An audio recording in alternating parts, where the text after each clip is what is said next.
29 जुलाई दोपहर के स्वाध्याय में छोड़िए विपरीत अभिप्राय को। लोग कहते हैं कि हमें गुस्सा आता है। राकेश पवैया जी, आप भिंड से आए और अगर आपको गुस्सा आए और आपकी पत्नी नौकर से कहे कि मालिक पर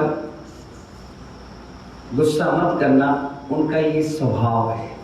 क्या कहती है वो? स्वभाव है। और सतीश जी, आप भी यही मानते हो कि मेरा स्वभाव गुस्सा करने का, जबकि आचार्य भगवान बता रहे हैं ये स्वभाव आपका विपरीत स्वभाव है। ये विभाव है, स्वभाव नहीं है। स्वभाव ज्ञान और दर्शन है। स्वभाव क्या है? अपना ज्ञान और दर्शन है। ये विभाव परिणति है। इसीलिए आचार्य कह रहे हैं छोड़ो विपरीत अभिप्राय को। किसको छोड़ो? विपरीत। अगर खाने में कड़वापन आ जाएगा तो आप क्या करोगे? कड़वा चीज खाओगे नहीं, क्योंकि विपरीत अभिप्राय है। कोई गलत बातें कहेगा तो आप सुनो ही मत, क्योंकि विपरीत है।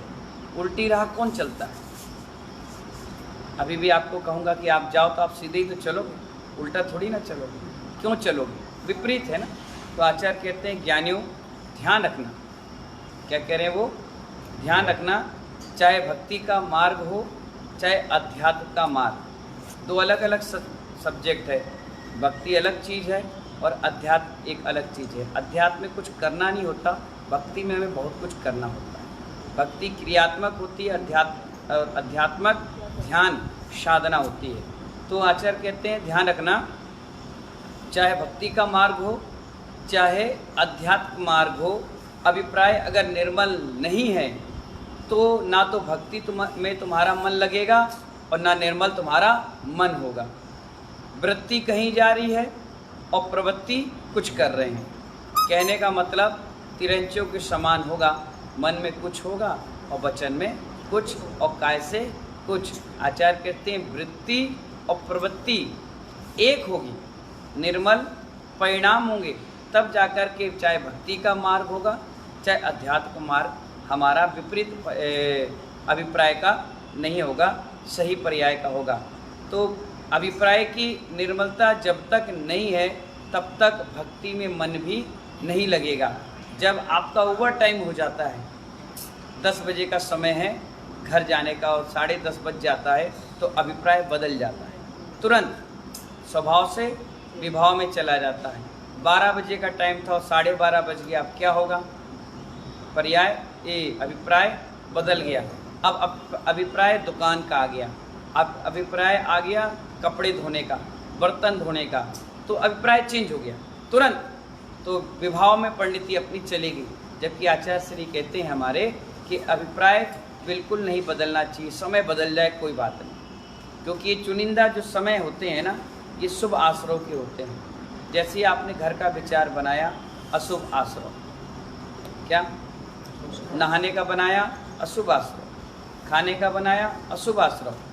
और दुकान का बनाया, अशुभ आश्रव। और वहीं बैठ कर के बैठे रहे सुनते रहे, तो 80%, 60%, 50% शुभ आश्रव है, 40% नहीं लग रहा है तब भी। और ऐसे में अगर मरण हो गया, क्या हो गया गुप्ता जी? ऐसे में मरण हो गया तो शुभ आश्रव के कारण नियम से आपका मरण सुमरण में बदल जाएगा। कई लोग ऐसे भी हैं जो आहार दिए और गए, घर में बैठे ही रह गए। कोई ऐसे भी थे जो पूजा करने अभिषेक करने गए, रह गए। ऐसा भी हमने देखा है। मौत भगवान को विराजमान किए, पकड़े पकड़े रह गए। आगरा मोती कटरा रह गए तो रह गए। अब क्या कर सकते उसको? हमारे हाथ में मौत नहीं है ना। हमारे हाथ में मौत को रोकना होता, मुहूर्त निकालना होता, तो पूरे इतने सारे तीर्थंकर को रोक लेते। किसी को नहीं रोकना है। मृत्यु से सब कोई हार गए। मृत्यु ऐसी काल है जो किसी को नहीं छोड़ती, ना समय बताती ना व्यवस्था देखती। कोई ये भी नहीं कह सकता कि रुको रुको बेटे की शादी कर लें, रोको बच्चों का मुंह देख लें। कोई ऐसी भी है कि बच्चे को जन्म दिया और पति चला गया, पत्नी बच्चे को जन्म दी, उस चेहरा नहीं देखी। आज एक भैया बता रहा था, एक बिटिया ने लड़के को दिया, बहुत खूबसूरत लड़के को जन्म दिया और कोमा में चले गई। 3 महीने से क्या है, कोमा में चले गई, पूरा शरीर पैरालाइज अटैक पड़ गया। अब बताओ क्या किया जाए। और आज हमारा आहार हुआ तो फोन आया, अब कोमा से तो बाहर आ गए। क्या आ गए? कोमा से, कम से कम कोमा से बाहर आ गई। अब शरीर पैरालाइज अटैक है और धीरे धीरे रिकवरी करेगा। अहमदाबाद में लोगों ने कहा। तो अब सोचिए, अपन भी विचार करें कि कहाँ किसका लिखित नियम, क्या काल, कुछ नहीं कह सकते अपन। तो आचार्य श्री कहते हैं हमारे कि विपरीत अभिप्राय कभी नहीं रखना चाहिए, चाहे दुश्मन क्यों ना। दुश्मन तो दुश्मन है, जो करे सो करे, हमको विपरीत अभिप्राय रखें। हे मुमुक्षु, व्यक्ति का अभिप्राय बड़ा विचित्र होता है। क्या होता है? हाँ, विपरीत होता है। योग शुभ चल रहा है और अभिप्राय विपरीत चल रहा है। कई बार प्रवचन की सभा में बैठ करके भी कुर्सी आप लेकर के आए, काय के लिए लेकर आए कि हम बुजुर्ग हैं बैठेंगे, और रख करके आप बात करने लगे। बड़ा ध्यान से सुना, बहुत अच्छी मार्मिक बात है। और अचानक कोई बुजुर्ग आया, उसने सरकाई और बैठ गया। अब तुम जैसे उसको देखे, अब तुम्हारा अभिप्राय कहाँ चला गया? अशुभ में। कुर्सी में नहीं, कुर्सी तो निमित्त है, अशुभ चला गया। बताओ, मैं लेके ये बैठ गए। अब जब तक प्रवचन चलेगा 6 घंटे, कितने घंटे? 6। वो अपने आप से दूर हो गया। अभिप्राय विपरीत हुआ, विपर्य हुआ पूरा, तो परिणाम, पूरी परिणति क्या हो गई? बिल्कुल डाउनफॉल हो गई। अब आप कितनी कोशिश करो उसको उठाने की, वापस वही परिणति लाने में, अब वो 6 घंटे नहीं आएगा। कितना अच्छा प्रवचन हो, कितने बड़े धुरंधर साधु हो, कितने महान तपस्वी हो, अब लेकिन परिणाम बिगड़ गए तो बिगड़ गए।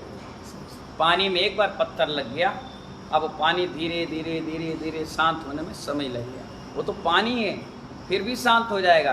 ये मन इतना उतावला है। जब जब वो महिला को देखोगे, बता कैसी महिला, ऐसे ही लोग रहते हैं यहाँ पर। हम कुर्सी लेके आए, ये बैठ गई, कोई तरीका है? अतिथि देव भवा होता है। अतिथि पे कितने विचार आएंगे।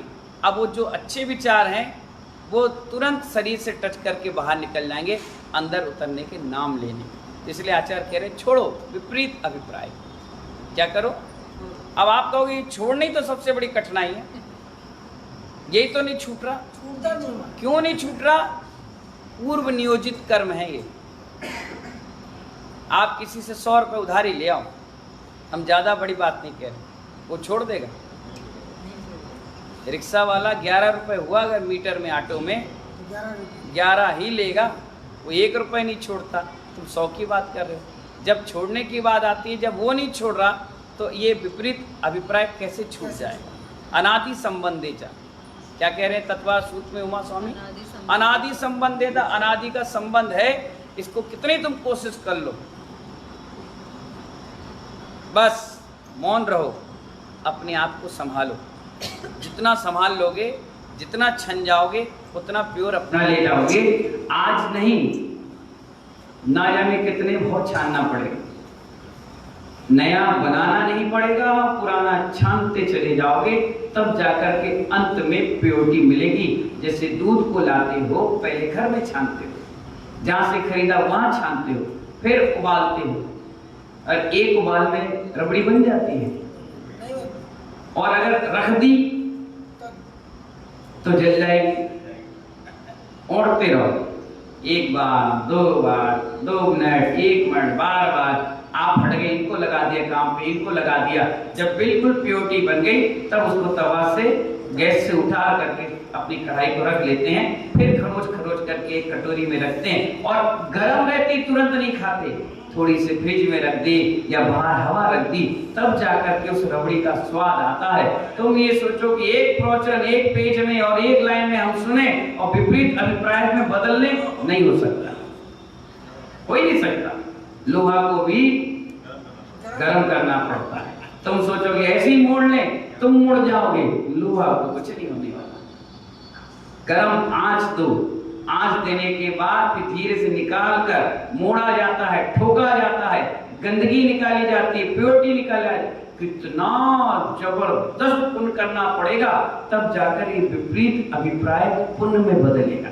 शुभ के लिए प्रयास करना पड़ता है, अशुभ तो हो ही रहा है। गिरने के लिए क्या करना पड़ता है? उठना पड़ता है। गिरने के लिए कुछ नहीं करना पड़ता, चढ़ने के लिए मेहनत करनी पड़ती है। गिरने वालों को तो एक धक्का दो सीधे नीचे। आप शिखर जी की यात्रा पे जाते हैं, कितनी चढ़ाई चढ़ना पड़ता है, 6 घंटे 8 घंटे 10 घंटे लगते हैं, उतरने के लिए 1 घंटा लगता है। बिना पैर चलाए क्या होता है? पैर ऐसे भागते हैं नीचे की ओर, अपन संभलते रहेंगे, हाँफते रहेंगे, लेकिन सीधे नीचे। गाड़ी चलाने वाले को चौथे तीसरे गियर में गाड़ी चढ़ानी पड़ती है, और जब उतारने की बारी आए तो न्यूट्रल में छोड़ देता है गाड़ी, स्टीयरिंग संभालता है, बस गाड़ी अपने आप आधा 1 किलोमीटर खिंच जाती है। क्यों? क्योंकि कोई भी विपरीत मिथ्यात्व वाली बात करोगे तो आदमी तुरंत उसको ग्रहण करता है। सम्यक रूपेणी बात करोगे तो सोचेगा करूं कि नहीं करूं, सोचेगा करूं कि नहीं करूं। इसलिए आचार्य कह रहे हैं यहाँ पर व्यक्ति का अभिप्राय बड़ा विचित्र होता है। योग शुभ चल रहा है और अभिप्राय विपरीत, अभिप्राय उस दशा का योग व अभिप्राय एक ही होगा। जो चिद्रूप में जाएगा तो वहां उसका योग अभिप्राय एक ही होगा, तभी निश्चय भक्ति होगी। उच्च श्रेणी पर पहुंचकर भी जीव अभिप्राय विचित्र रहता है तो महानुभाव उसका क्या होगा? संलेखना चल रही है, पूरा योग निर्मल चल रहा है, एक क्षण का अभिप्राय बदला और हमारी संलेखना की चर्चा कैसी होगी? आप देखिए, मुनि महाराज बैठे हुए थे, कहां? 2 मुनि महाराज की बातें बता रहे हैं, दोनों का अभिप्राय समझना।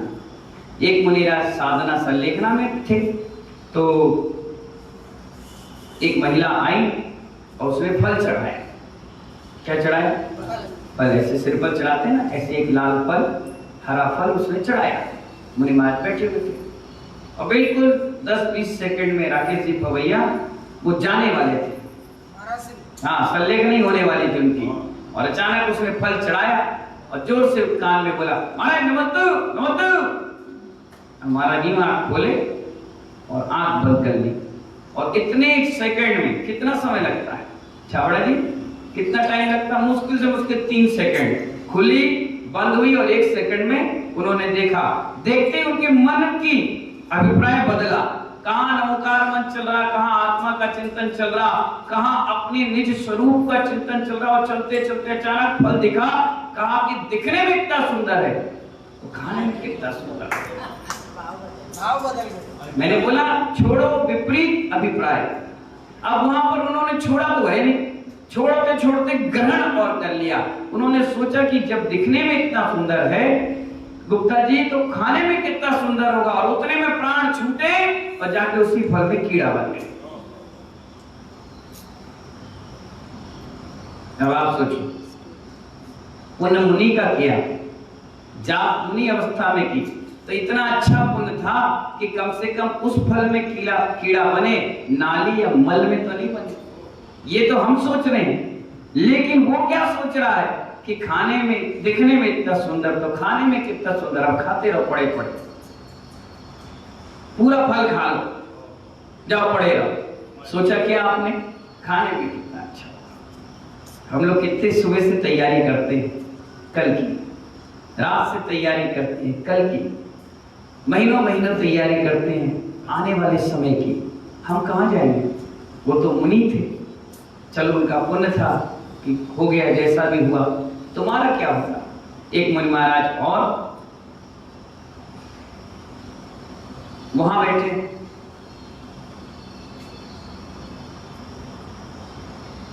पहाड़ पर साधना कर रहे। कोई बहरी चील आया और आकर के सीधी आंख उखाड़कर ले गया। महाराज बैठे, उनने क्या सोचा?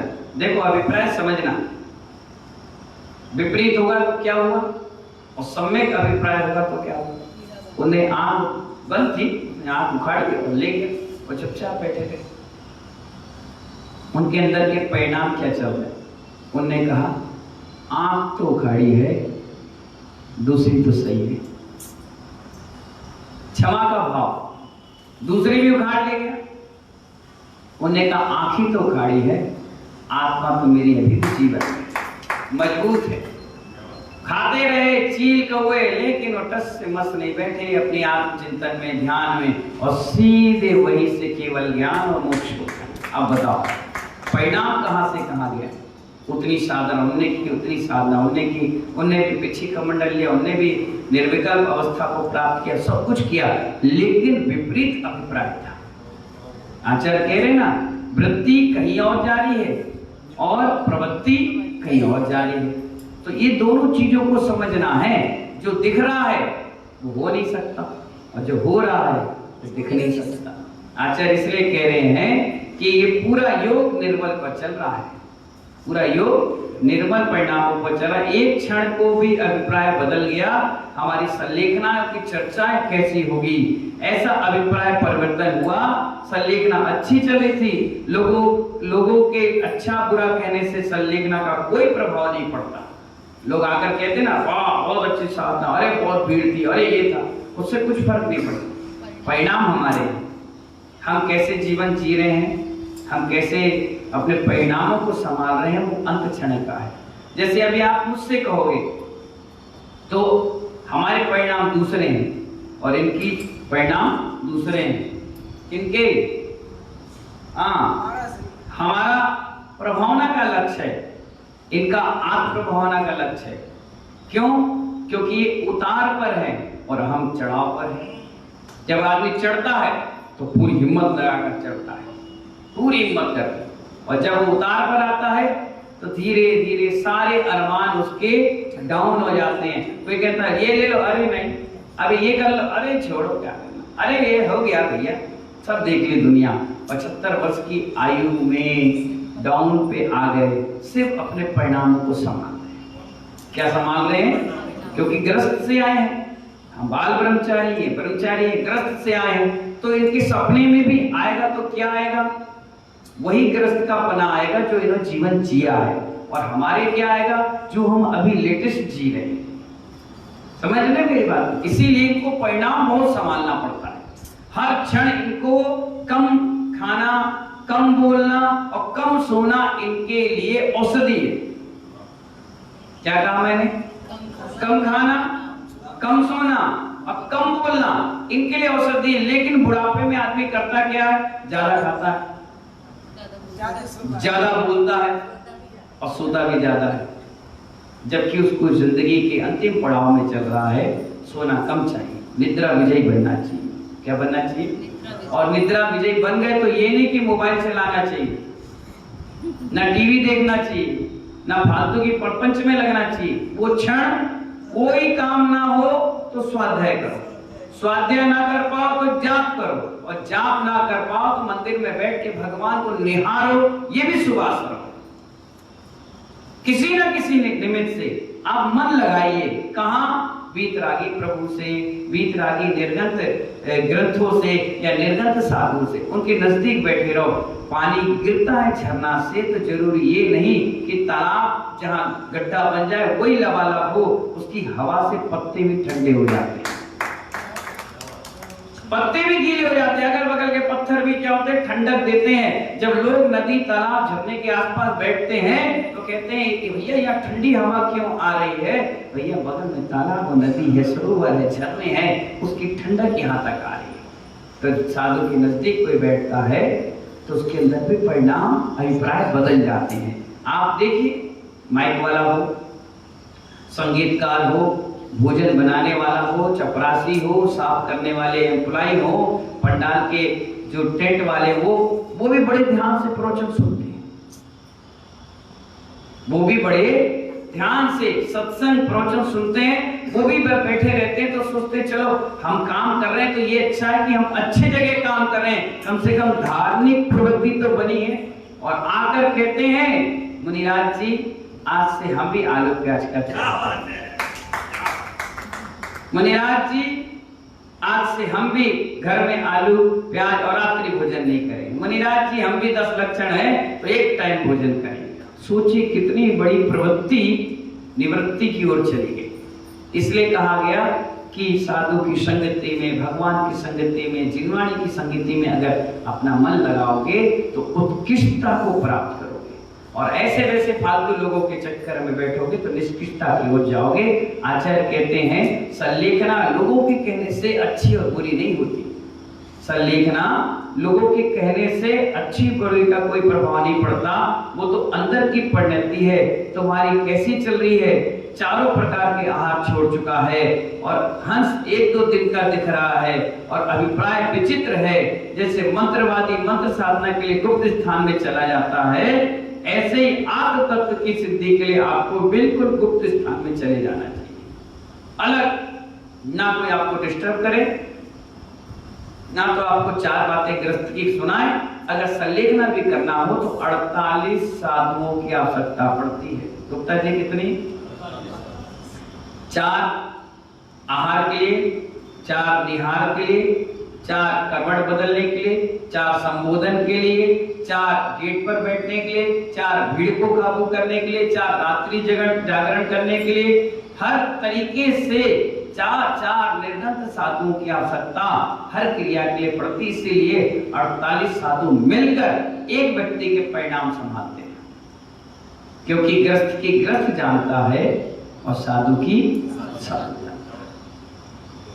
अगर इनको कोई चीज की आवश्यकता पड़ेगी तो इनकी व्यवस्था हम तो समझ लेंगे, लेकिन आप कई बार ऐसा होता है दोनों मुनिराज के साथ में आहार हो रहे और इन्होंने कुछ इशारा किया और श्रावक नहीं समझ पाता। अगर हम बैठे हैं तो हम इशारा करते हैं तो सामने वाला तुरंत उस काम को कर देता है, तो उनको लगता है ठीक, खुश हो गए।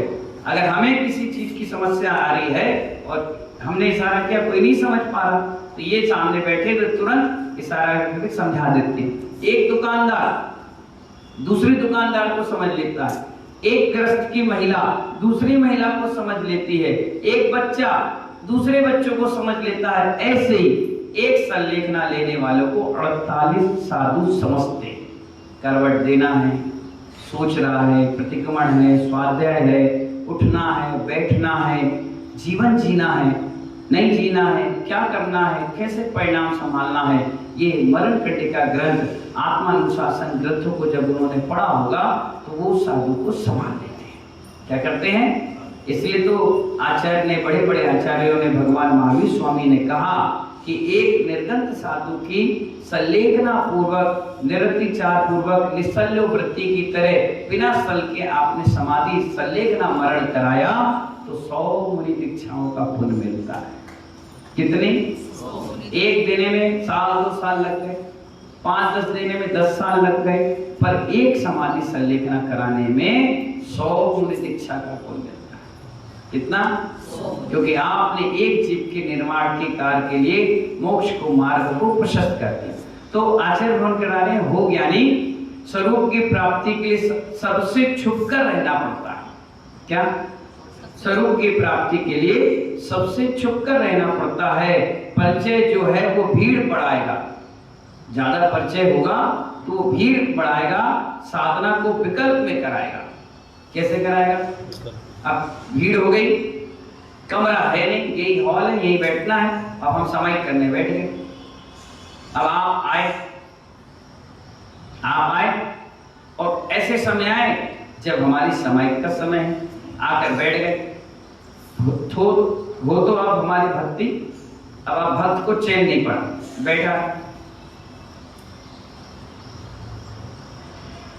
कितना टाइम लगेगा? कब बैठे? चलो एक काम करो, अपन पैर ही दबा लेते हैं महाराज जी। चलो आए, पैर दबाने लग गए, एक पैर। चलो एक काम करो, अपन हवाई कर लेते हैं। चलो, अरे महाराज आंख खोलकर देख लो, लोग चले हैं, गाड़ी का टाइम हो रहा। महाराज ने क्या किया था? परिचय बढ़ाया। अब परिचय क्या कर रहा है? खुद के परिचय से दूर कर रहा है। क्या कर रहा है? खुद के परिचय से। अब अगर महाराज मजबूत होंगे तो बैठे रहेंगे, हल्के फुल्के चंचल हुए आंख करके देखेंगे।